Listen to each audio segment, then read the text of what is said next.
오늘 말씀의 제목은 항의하지 말고 찬양하라 라는 제목으로 말씀 나누기를 원합니다.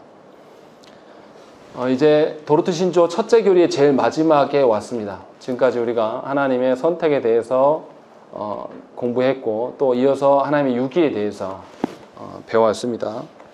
그리고 이제 그 유기 앞에 신자가 취해야 될 바른 태도가 무엇인가, 이것이 오늘 말씀의 사실은 주제입니다. 우리 시대에서 그 유기교리를 가르치고 말하는 것은 참 어렵습니다. 그런데도 불구하고 도르트 신조는 우리에게 유기교리를 바르게 선포하라고 말하고 있습니다. 왜 이럴 수밖에 없느냐? 하나님의 그 계획하심이 유기도 포함되어 있다는 것이죠. 하나님의 그 작정 안에는, 하나님의 예정 가운데 하나님의 선택과 유기가 있는 것이고, 하나님의 작정을 이미 선포하셨기 때문에 그대로 반드시 실현될 것을 믿는 자들이라면 분명히 우리의 입맛대로가 아니라 하나님의 말씀대로, 그 하나님께서 말씀하신 바 그대로를 선포해야 될 의무가 설교자와 또 성도들에게 있다는 것이죠. 우리가 앞서서 읽었던 제15조에서는 뭐라고 그랬냐면, 이는 유기의 작정입니다. 이 유기는 하나님을 죄의 조성자로 만들지 않으며 하나님을 크고 흠이 없으시며 공의로운 심판주와 보수자로 선언하는 것입니다 라고 되어 있어요. 그러니까 이 유기교리를 바르게 선포하는 것이 하나님이 공의로운 심판주이며 또 보수자임을 선언하는 것이다. 그래서 반드시 하나님이 유기하신다라는 것을 바르게 가르치고 우리가 고백해야 된다라는 것이 우리의 입장입니다. 실제로 하나님이 거룩하시고 하나님이 공의로우신 성품을 지니셨기 때문에 우리는 말씀 그대로의 것들로 하나님의 어떠함을 고백해야 되고 하나님의 어떠함을 찬양해야 됩니다. 그래서 하나님이 만드신 이 피조 세계 가운데 하나님의 성품을 닮는 것이 우리가 해야 될 일이고, 그것을 세상 가운데 선포하는 것이 우리의 몫인 거라는 거죠. 그런데 사실은 그러함에도 불구하고 이 하나님의 유기하심에 대해서 해명하기가 참 어렵습니다. 분명히 말씀을 받는 그대로 가감없이 말씀을 전해야 되는 것이 설교자이고 성도들의 일상의 삶인데도 우리 시대는 이 유기교리에 대해서 굉장히 거부합니다. 우리 시대의 신이라는 것은 누구 중심의 신이냐면 인간 중심의 신인 것이지 신 중심의 신론을 이야기하지 않는 시대를 살고 있기 때문에 하나님의 공의를 말할 때마다 사람이 항상 불평을 갖습니다. 하나님의 공의를 이야기하면 항상 무슨 이야기를 합니까? 하나님의 사랑이 어딨냐라는 것을 우리가 이제 꼬집습니다.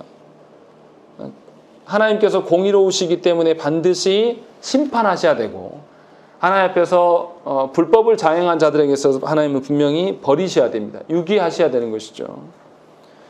또 반대로 하나님의 긍휼하심에 대해서, 긍휼하심으로 말미암아 하나님이 우리 중에 일부를 선택하시고 하나님의 자녀되게 하심에 대해서도 불공평하다는 이유로 반기를 드는 것이 우리 시대의 모습입니다. 또 안 믿는 사람이 그렇다라는 게 아니에요. 우리가 앞서서 17조에서도 분명히 이야기를 했지만 교회 안에 있는 신자들의 태도가 이러하다, 계속 그 이야기를 하고 있는 겁니다. 그러니까 사람이 그 본성적으로 원래 악하기 때문에 하나님의 선택하심과 하나님의 유기하심에 대해서 늘 불평을 갖는 것이 우리의 일상의 모습입니다. 그러나 분명히 우리는 하나님의 그 선택과 유기를 말해야 되는 것이고, 그것이 하나님의 속성에 근거한 것임을 저와 여러분들이 분명히 아셔야 된다는 거죠. 그렇다면 왜 사람이 이렇게 하나님의 선택과 유기를 말하면서 불평하는 것일까요? 무엇 때문에 이 이야기를 하는 걸까요? 하나님의 선택하심과 하나님의 유기하심을 이야기하면 우리 입장에서는 하나님의 선택과 유기에 대해서 우리가 관여할 수 있습니까? 없습니까? 하나님의 선택하심에 내가 어떻게 나의 간구나 나의 어떤 행위나 이런 것들이 하나님의 선택과 유기하심에 영향을 미칩니까? 못 미칩니까? 전혀 미칠 수가 없는 것이죠. 그러니까 하나님의 선택과 유기를 말할 때에 전제되는 이야기가 뭐냐면 인간의 무능이 전제되어 있습니다. 분명히 이것이 이제 우리가 알아야 될 이야기예요. 사람 스스로 자신의 구원의 어떠함을 전혀 보탤 수 없다라는 것이죠. 사람 스스로 구원에 어떠해서 구원에 대해서 자기가 노력하고 무엇인가 쌓아서 이루어서 구원을 이룰 수가 없는 그런 무능한 존재이기 때문에 하나님의 은혜 없이는 우리 중에 어느 누구도 구원받을 수가 없다는 것이죠. 그러니까 하나님의 선택과 유기는 반드시 인간의 무능을 전제하고 있습니다. 그러니까 이것을 우리가 인정하기 싫은 것이죠. 그래서 하나님의 선택도 하나님의 주권이고 하나님의 유기도 하나님의 주권이기 때문에 이것에 대해서 인정하기가 싫고 이것에 대해서 인정하지 않기 때문에 하나님이 선택해 주심 또 하나님의 유기하심에 대해서 우리가 하나님께 한없는 은혜와 찬양을 올려드려야 되는 것이 우리 합당한 태도임에도 불구하고 그렇게 하지 않는다라는 것이죠.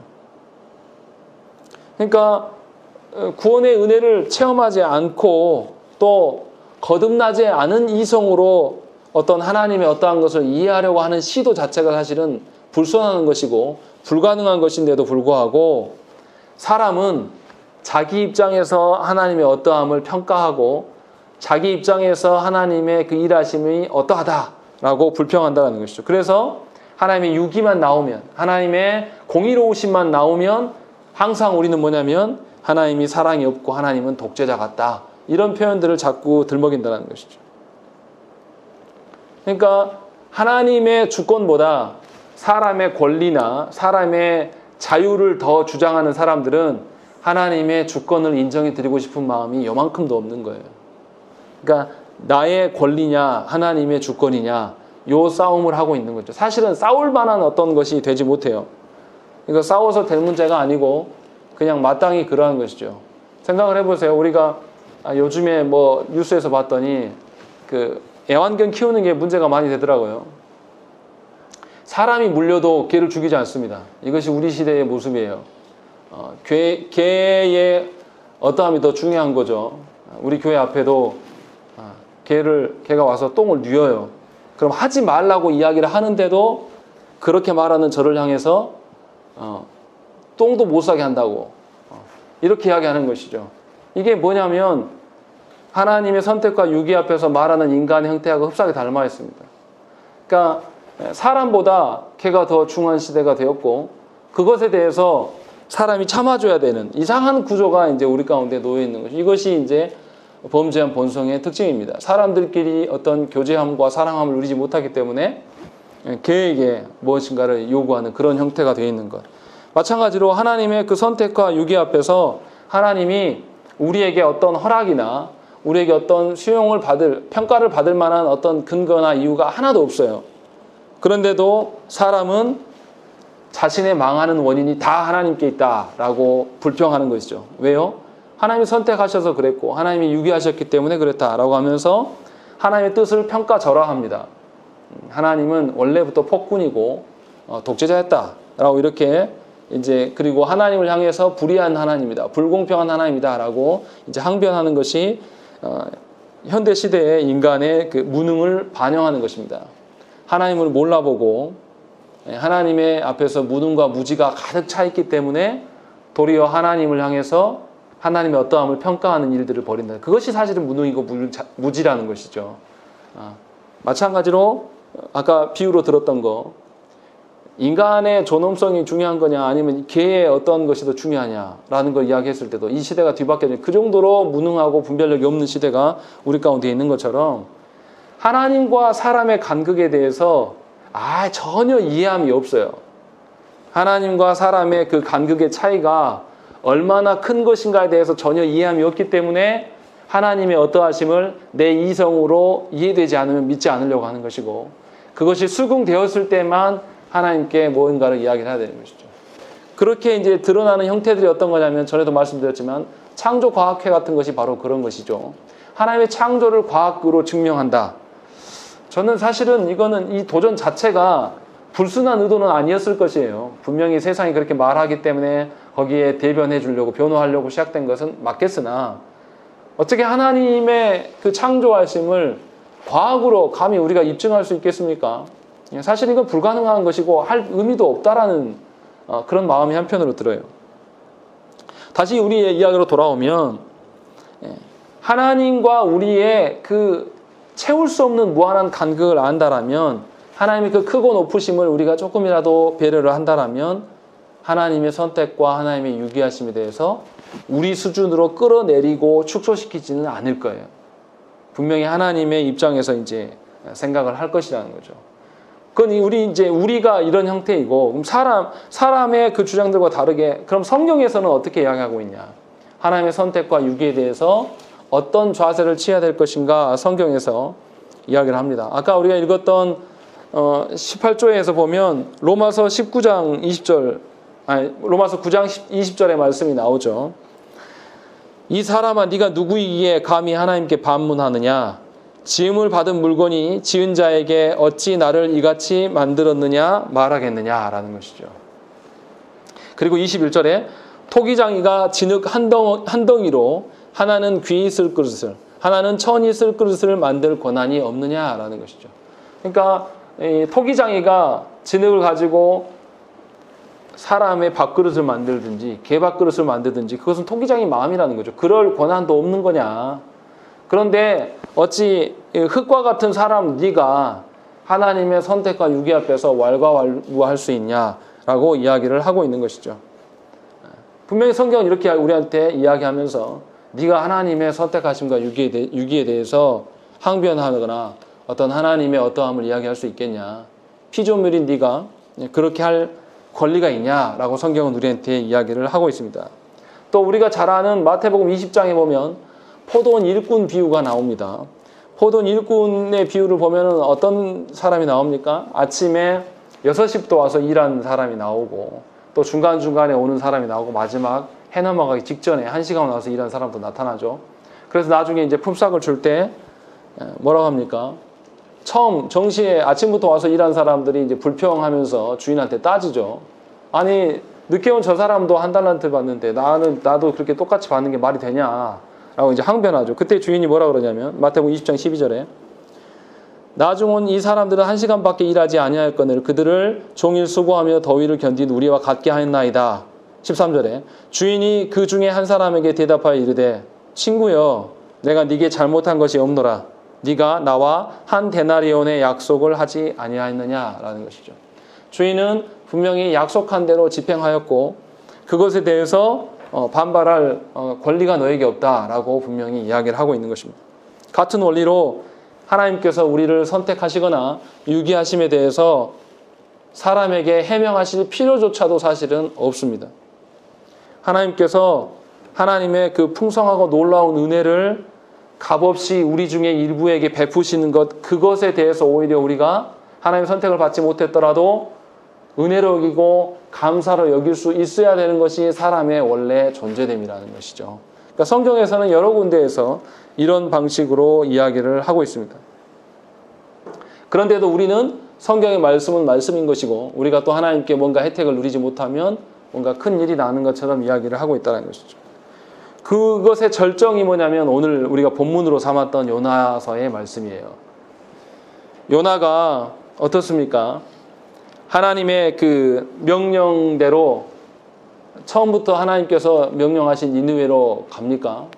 안 가고 거부하죠. 그리고 니느웨에 가서 이제 하나님께서 할 수 없이 물고기 뱃속을 통해서 그곳으로 인도하시니까 할 수 없이 그 땅에 갑니다. 그래서 40일 만에 이 성읍이 멸망하게 될 것이다 라는 것을 선포를 해요. 그러니까 니느웨 그 왕과 백성들이 어떻게 합니까? 다 회개해버립니다. 심지어 오늘 우리가 읽었던 말씀 8절 말씀이 사람이든지 짐승이든지 다 굵은 베옷을 입을 것이요 힘써 하나님께 부르짖을 것이며 각기 악한 길과 손으로 행한 강포에서 떠날 것이라 라는 것이죠. 이 사람들이, 이 니느웨 사람들이 하나님이 어떠한 분이신가를 압니까? 모릅니까? 전혀 모르는 사람들이에요. 그런데 이 사람들이 이 요나의 말을 듣고 심판에 대한 메시지를 듣고 이 사람들이 회개에 동참하는데 짐승들까지 회개에 참여하는, 뭐 이건 합당한 건 아니죠. 그런데 그만큼 하나님의 심판의 메시지 앞에 반응하고 있다. 지금 이것이 드러나는 것입니다. 문제는 뭐냐면 이들이 이렇게 하나님께 돌이키면서 회개하자 하나님께서 그들에게 재앙을 내리시기로 하십니까? 아니면 거두십니까? 거두신다라는 거죠. 그 거두셨을 때의 그 요나의 태도예요. 이 요나의 태도가 오늘 이제 우리 현대 그리스도인들의 모습하고 아주 닮아 있는 것입니다. 요나가 하나님을 모릅니까? 하나님을 너무나 잘 알아요. 2절 말씀 한번 보실까요? 2절 말씀, 4장 2절 말씀 보시면 중간 부분에 하반절 보시면 주께서는 은혜로우시며 자비로우시며 노하기를 더디하시며 인애가 크시사 뜻을 돌이켜 재앙을 내리지 아니하시는 하나님이신 줄을 내가 알았음이니이다 라고 하는 것이죠. 그러니까 하나님의 성품과 속성이 어떠한 분인가를 너무나 잘 알아요. 그런데 이 아는 인간이 뭐라고 합니까? 하나님이 니느웨 사람들을 용서하시니까 성내며 분노하면서 뭐라 하냐면 우리말로 하면 이런 겁니다. 하나님 용서하실 거 내가 알고 니느웨로 간 겁니다. 그렇게 해서 내가 이거 안전한다고 이야기를 했잖아요. 그런데 왜 나만 거짓말쟁이 만들어 놓습니까? 지금 이렇게 이야기를 하는 거예요. 그러니까 하나님이 니느웨 백성을 은혜를 베푸셔서 살리는 것에 대해서 요나가 간섭하는 거죠. 개입하는 거죠. 어떤 사람이요? 하나님에 대해서 잘 아는 인간이 그렇게 해서 하나님께 도전장을 내미는 것입니다. 이것이 뭐냐면 하나님의 주권을 인정해드리지 않는 자의 태도라는 것입니다. 요나가 하나님에 대해서 모르는 자가 아니고 너무나 잘 알고 있고 하나님의 말씀을 증거할 만큼 어떤 그런 자격을 갖춘 자예요. 그런데도 불구하고 하나님의 선택과 유기하심에 대해서 본인 결제를 맡아라. 이런 식으로 하나님께 이야기를 하고 있는 것이죠. 그러니까 요나에게 지금 중요한 것은 하나님의 뜻대로, 하나님의 주권대로 이루어짐이 아니라 자기 입장을 이야기하고 있는 겁니다. 자신의 입장이 어떠하다. 자신의 예언이 니느웨 백성들에게 틀림이 더 문제되는 것이죠. 요나 입장에서는. 그래서 하나님께 화까지 냅니다. 그리고 핑계대는 것이 하나님이 용서하실 것을 알았기 때문에 내가 다시스로 도망했다라고 이야기하는 것입니다. 이것은 교만한 정도를 넘어섭니다. 하나님을 자기하고 동급으로 놓는 거죠. 하나님의 그 어떠하심을 자기 이해 수준으로 끌어내려가지고 하나님의 그 어떠하심, 앞에서 2절에서 고백했던 그 하나님의 고백하심을 전혀 무시하는 거예요. 머리로는 알지만 삶으로는 무신론자로 살아가는 것이죠. 그래서 하나님께 원망하는 것입니다. 그러함에도 하나님께서 그를 죽이지 아니하시고 우리가 잘 아는 것처럼 호박넝쿨을 만들어 주시고 또 거두시는 이런 것들 과정들을 통해서 요나가 깨닫기를 하나님께서 원하신다라는 것이죠. 이것이 하나님이 우리를 향한 하나님의 그 태도예요. 그러니까 하나님께서 주권을 쥐고 계시고 하나님의 그 어떠하심이 우리가 다 이해할 수 없는 신비의 영역임을 인정하지 않는 자는 하나님의 뜻에 부합한 삶을 살 수가 없습니다. 하나님 앞에서 끝까지 자신의 이성과 자신의 판단의 어떠함으로 하나님의 어떠함을 말한다는 것입니다. 그러니까 하나님의 일하심은 우리가 다 이해할 수 없어요. 그러니까 여러분들의 인생에 풀리지 않는 숙제를 여러분들의 이성과 여러분들의 어떤 두뇌와 판단력으로 이해하려고 하는 그 시도 자체가 사실은 교만한 거예요. 내가 이해가 되지 않아서 하나님을 믿고 싶지 않다라는 마음이 들면 속히 하나님께 회개하셔야 됩니다. 차라리 나의 교만함을 두고 하나님, 내가 이렇게 교만합니다. 내가 이렇게 끈질기게 이해되지 않으면 내가 하나님에 대해서 반응하지 않는 나의 태도들을 차라리 용서하십시오라고 기도하는 게 더 합당해 보인다는 것입니다. 실제로 제가 신학을 공부하면서 드는 것들이 많이 그래요. 신학이 중요합니다.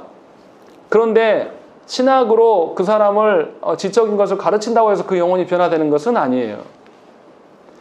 지식은 늘어갈지 모르지만 하나님을 인정하고 수용하는 측면에서의 어떠함이 없다라면 그것은 죽은 신학이고 의미 없는 것입니다.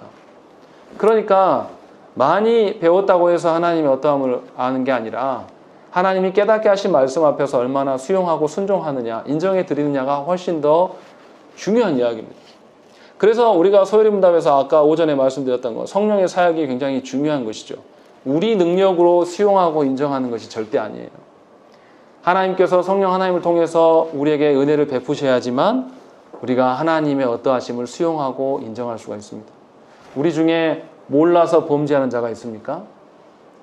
다 알면서도 범죄 다 합니다. 절대 뜻을 꺾지 않아요. 아주 고집스럽고 완강하게 거부하면서 자신의 어떠함이, 자신의 그 이해되지 않음이, 수용되지 않음이 없으면 절대 굽히지 않는 것이죠. 그런데 우리 중에 어떤 분이 있냐면 하나님의 어떠함을 잘 몰라도 순종하는데 능하신 분들이 있어요. 물론 그 진심으로 들어가 봐야 알겠지만 겉으로 보여지기에 잘 수용하고 말씀하신 대로 순종하는 분들이 계중에 있어요. 그런 분들을 보고 나면 이 지적인 신학함이 과연 어떤 유익이 있는가라는 약간 허망할 때가 있다는 것입니다. 제가 드리고 싶은 이야기는 그거예요. 아무리 우리가 성경을 알고 교리적인 지식을 안다고 해도 하나님의 그 주권자 되심을 인정하지 않고 하나님의 모든 뜻을 내가 다 헤아릴 수 없다라는 것을 이것을 수용하지 않으면 저와 여러분들은 하나님 앞에서 순종하기 어렵습니다. 결국은 자기 중심적으로 예수 믿는 거예요. 그래서 우리 신앙 선배들은 이렇게 하나님의 그 공의로운 유기하심에 대해서 반박하고 저항하는 사람들한테 오히려 책망하는 거죠. 이 사람아 네가 누구이기에 감히 하나님께 반문하냐라고 책망하고 도리어 하나님께 찬양을 올려야 될 것으로 명령한다는 것입니다. 칼빈도 이렇게 이야기했어요. 유기된 자들에게 뭐라고 말했냐면 주께서는 멸망으로 갈 줄을 분명히 미리 아신 사람들을 창조하셨다. 주께서 그렇게 하시고자 했기 때문에 그렇게 된 것이다. 그러나 왜 그렇게 하고자 하셨는가 하는 것은 우리의 이성이 물을 바가 아니다. 왜냐하면 우리는 그 이유를 이해할 수 없기 때문이다. 라고 기록하고 있는 것입니다. 하나님이 당신의 선하신 그 뜻과 일해져가는 모든 되어져가는 일들을 우리에게 설명해 줘도 우리는 이해 못한다라는 거예요. 결국은 아주 교만하기 때문에 내가 이해할 수 있다라고 생각해서 하나님 말해주세요. 말해주세요. 이야기하는 것이죠. 근데 말해줘도 그렇게 못한다는 것이죠. 자녀에 대한 문제도 그렇습니다. 수많은 직분자들의 자녀들이 미래에 어떻게 쓰임받을 것인가에 대해서 미리 기도로 알기를 원해요. 그런데 놀라운 것은 뭐냐면 당신의 자녀들이 목회자가 된다든지 목회자의 아내가 된다 그러면 절대 순종하지 않죠. 죽어도 뜯어 말리는 것이 우리의 일상의 모습입니다. 그러니까 하나님의 뜻을 알려줘도 순종할 수 있는 인간이 과연 몇이나 되냐 이 말이에요. 칼빈 지금 그 이야기를 하는 것이죠. 칼빈만 그 이야기를 한 게 아니라 어거스틴도 똑같은 이야기를 합니다. 하나님께서 왜 모든 인간을 구원하시지 않으시는지에 대해서 묻지 말라라고 이야기를 하는 것입니다. 더 막 설명하고 이런 게 아니라 하나님이 왜 누구는 선택하고 누구를 유기하는 거에 대해서 물을 필요가 없다는 것이죠. 왜냐하면 하나님이 가장 공의로우세요. 세상에 어떤 누구보다 가장 공의로우신 분이기 때문에 그 공의의 기준으로 행하시는 거예요. 또 사람이 생각하는 어떤 이해 정도를 이미 초월하셨던 분이기 때문에 질문해봤자 그게 의미 없는 질문이라는 것이죠. 그러니까 하나님의 공의 정도를 내가 생각하는 공의 정도로 생각하고 하나님의 사랑과 긍휼을 내가 생각하는 정도의 사랑과 긍휼로 생각하기 때문에 하나님이 우리를 공의롭게 하시고 대하시고 우리를 사랑해 주심에 대해서도 전혀 반응하지 않는 거죠. 그냥 자기 수준으로 보기 때문에. 우리가 자녀를 사랑할 때 정말로 자녀에게 목숨과 바쳐 사랑합니까? 그렇지 않죠. 내 유익이 있을 때 자녀들도 있는 것이고 내가 사랑할 만할 때 자녀를 사랑하는 것이 내가 죽겠는데 자녀를 사랑하는 부모가 과연 몇이나 있습니까? 하나님께서 주신 사랑으로 사랑하라고 그렇게 성경에서 이야기를 해도 우리가 왜 인간적인 자녀 사랑에 머물러 있습니까? 하나님이 주신 사랑에 대해서 아는 바도 없고 이해하는 바도 없고 그것의 가치에 대해서도 전혀 인정하지 않기 때문에 계속해서 그 자녀의 안쓰러움만 내가 붙들고 있는 겁니다. 하나님의 사랑이 훨씬 크고 값지고 그 자녀에게 유익한다고 성경에서 그렇게 말을 해도 그것을 인정하지 않아요. 그러니까 자녀에게 말씀 가르치는 일들은 안 하지만 국영수 가르치는 것은 얼마나 열심입니까? 온 정성과 힘을 다해서 그 일은 해야죠. 그렇게 해서 직장 좋은 데 갖는 것이 하나님 아는 것보다 더 중요하다고 생각하니까 그렇게 살아가는 것이죠. 그러니까 우리가 하나님에 대해서 하나님의 사랑에 대해서 하나님의 공의로우심에 대해서 이야기하는 것은 사실은 의미 없는 것이에요. 하나님이 은혜 베푸셔서 그것에 어떠한 우리에게 베푸시지 않으면 전혀 알 수가 없다는 것이죠. 그러니까 같은 맥락에서 하나님의 공의로우심에 근거해서 유기하시고 하나님의 그 긍휼하심에 근거해서 우리를 선택하심에 대해서 인간이 보여야 될 태도는 뭐냐면 겸손함입니다. 우리가 하나님의 그 선택과 유기를 다 이해할 수 없습니다. 그래서 우리가 먼저 보여야 될 것은 겸손입니다. 욥기의 말씀 보면 그게 나옵니다. 욥이 자녀들과 자기의 소유물 또 건강까지도 잃어버리고 하나님 앞에 계속 의문을 제기했습니다. 차라리 내가 낳지 않았으면 좋겠다. 차라리 내가 어미 뱃속에서 죽었으면 좋겠다. 라는 그 고통 중에 이런 것들을 이제 이야기를 합니다. 그렇게 이제 의문을 제기한 욥에게 하나님께서 끝부분에 가서 40장에 가서 뭐라고 하시냐면 40장 2절에 트집 잡는 자가 전능자와 다투겠느냐 하나님을 탓하는 자는 대답할지니라 라고 하나님께서 욥을 찾으십니다. 네가 나에 대해서 트집 잡고 나에 대해서 싸우겠다고 이야기했는데 한번 나와봐라 라고 하나님 이야기하시죠. 그리고 욥이 이제 대답하죠. 하나님 부르심 앞에서 40장 4절과 5절에 보소서 나는 비쳐나오니 무엇이라 주께 대답하리이까 손으로 내 입을 가릴 뿐이로소이다. 내가 한 번 말하였은즉 다시는 더 대답하지 아니하겠나이다 라는 것이죠. 앞전에 자기가 너무 고통 중에 했던 그 말들이 하나님 앞에 다시 고할 수 없는 악한 죄임을 욥이 알고 하나님께 손으로 내 입을 가릴 뿐입니다 라고 이야기하는 것이죠. 그러니까 앞서서 칼빈과 어거스틴이 말했던 것처럼 하나님의 어떠하심에 대해서 의인이라고 이야기했던 욥마저도 말할 수 없는 존재입니다 라고 지금 고백하고 있다는 것이죠. 그러니까 우리 중에 어떠한 자도 하나님의 선택과 유기 앞에서 우리가 불평할 수가 없어요. 하나님이 유기하심이 하나님의 기쁨이 된다라 하면 그렇게 되기를 바라야 됩니다. 하나님의 선택하심이 하나님의 기쁨이면 우리도 그것에 동참해서 하나님의 선택에 좋은 도구가 될 수 있도록 나를 하나님께 드려야 된다는 것이죠. 사람이 할 일은 그저 겸손하게 하나님의 선택과 유기 앞에 서는 것이에요. 그리고 그 겸손을 근거로 인하여서 더 나아가서 뭐 해야 됩니까? 찬양해야 되는 것입니다. 다시 읽어보시죠. 18조 제일 밑에서 네 번째 줄 깊도다 거기서부터 마음을 들여서 우리가 하나님을 한번 찬양하겠습니다. 깊도다 읽겠습니다. 시작. 깊도다 하나님의 지혜와 지식에 부요하며 그의 판단은 측량치 못할 것이며 그의 길은 찾지 못할 것이로다. 누가 주의 마음을 알았느뇨?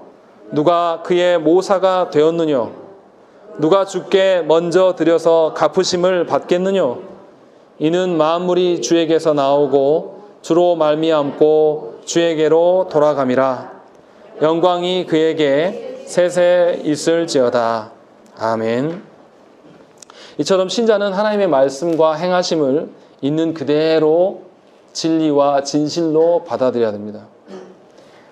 하나님에게 우리를 맞춰드려야지 우리에게 하나님을 맞추라고 하는 요구는 이제 그만하셔야 됩니다. 또 하나님의 그 선택과 유기 앞에서 우리가 조심해야 될 것이 누가 선택받고 누가 유기받았는가 알려고 하지 마십시오. 그것 또한 하나님을 향한 교만이에요. 그저 우리는 하나님이 선택하시고 유기하신 그 작정을 하나님께서 행하셨기 때문에 우리는 그것이 어떤 결과를 가져오든지 간에 하나님께 순종하려고 하는 자세로 하나님께 서 있어야 돼요. 그러니까 우리 자녀들을 바라보면서 우리는 늘 상상하죠. 우리 자녀에게는 선택과 유기 중에 무엇이 있어야 한다고 생각합니까? 네, 선택만 있어야 될 거라고 생각을 해요. 그래서 우리 자녀들이 탈선하면 어떻게 해요? 우리가 탈선하면 어떻게 해요? 죽는 거죠. 우리 자녀가 잘못되거나 탈선하면 못 견디는 겁니다. 그런데 하나님께서 분명히 우리가 지난주에도 말씀드렸죠. 유아들, 하나님의 언약 자손들을 하나님 어떻게 하신다고 그랬죠? 하나님께서 언약 백성으로 인정하셨으리라 믿고 우리가 양육하라고 그랬어요. 그런데 뭔가 조금만 잘못된 일들이 일어나면 우리는 어떻게 하죠? 그때는 하나님도 없는 거죠. 분명히 이 부분에 대해서 명심하셔야 돼요. 그러니까 자녀 사랑함도 하나님의 선택과 유기를 벗어나서 사랑해서는 곤란하다는 거죠. 분명히 하나님이 누구를 유기하셨고 누구를 선택하셨는지 우리가 알 필요가 없어요. 그냥 우리가 해야 될 거는 겸손하게 하나님의 그 행하심을 인정하고 그것이 어떠한 결과로 드러날지라도 하나님은 선하신 분이시고 하나님은 공의로우신 분이심을 흐트러뜨리면 안 된다는 것이죠. 그래서 하나님께서 우리가 아마 하나님 나라에 이르르면 하나님께서 내 인생 가운데 왜 그렇게 하셨는가가 명쾌하게 하나님이 알려주실 거예요. 그날에 가서 우리가 어떠한 것들을 이야기를 해야지 하나님 앞에서 우리가 무엇이 어떻다라고 말하는 건 곤란하다는 것이죠. 그러니까 적용하면 이런 거예요. 누가 유기된 자이고 누가 선택된 자인지를 몰라요. 그런데 우리는 뭐는 있습니까? 이 사람이 내가 볼 때 법 없이도 살 것 같은 사람이다 요 생각은 해요. 또 어떤 사람을 보면서 뭐라고 합니까?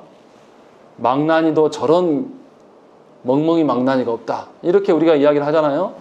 이것도 해서는 사실은 안 됩니다. 엄밀히 말하면.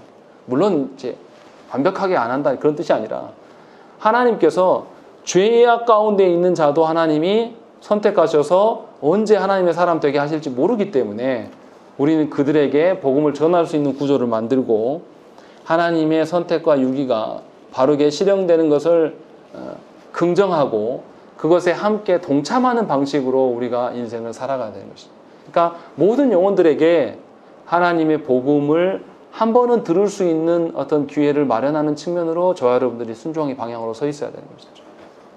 참 애매해요. 이거 어렵습니다. 아까도 점심 때 오 집사님하고 말씀 나눴는데 가게에 이렇게 중이 오면 참 내치기도 그렇고 그 쓸데없는 목탁 두드리는 소리 듣기도 그렇고 참 애매하죠. 분명히 애매한 게 있습니다. 그러나 그런 과정에서도 우리가 드러내야 될 것은 물론 그분한테 복음을 전하면 안 듣겠죠. 그 사람도. 그러나 분명히 하나님의 선택과 유기하심에 대해서 우리가 순종하고 그것을 받아들일 수 있는 방편으로 우리가 지혜를 구해야 되는 것입니다. 정답이 뭔지는 사실 저도 말씀드리기는 어려워요. 상황이 다르기 때문에. 그러나 분명하게 하나님의 손 안에 우리가 살아감을 인정해 드리고 우리의 삶이 어떠하더라도 하나님의 그 일하심을 믿는 내 판단과 내 감정과 어떤 내 처지를 믿는 것보다 하나님의 손, 하나님의 일하심을 더 믿는 저와 여러분 되시기를 간절히 축원합니다. 우리 함께 기도하겠습니다.